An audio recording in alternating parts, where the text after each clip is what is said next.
परमात्मा कहते हैं जहां जन से महिमा सुनो तहां मैं गवन करंत, वहां पहुंच जाता हूं गति करके। और वो तो नगर निश्चिंत रहो जहां मेरे प्यारे संत, जहां मेरी प्यारी आत्मा है, कहते हैं उस नगरों को भी हानि नहीं होने दूंगा। पवित्र बाइबल में लिखा है, एक जगह कहते हैं एक व्यक्ति के पास भगवान पहुंच गए और उन्होंने कहा कि ऐसे ऐसे उस नगर में बहुत हाहाकार मच रही है और लोग अन्यायी हो गए हैं, उस नगर को मैं नाश करूंगा। तो उस भगत ने पूछा कि प्रभु यदि उस नगर में आपके 10 भगत होंगे क्या तुम फिर भी उनको नाश कर दोगे? कि नहीं, यदि मेरे 10 भगत भी होंगे तो भी उस नगर को मैं नाश नहीं करूंगा।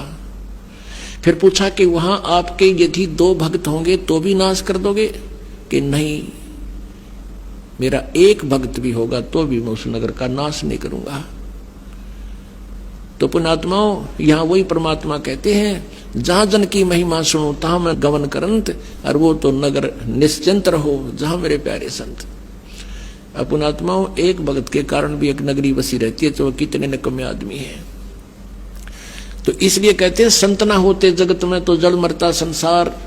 तो परमात्मा हर युग में रहते हैं, हर पल में रहते हैं, लेकिन वो उस समय उनका जो सतिथि होती है वो गुप्त रहते हैं, उनको कोई पहचान नहीं सकता। ना तो आग ला दे काल यहाँ पे, वो परमात्मा इस जो है जलते हुए काल के लोक में बर्फ का काम करते हैं यहाँ।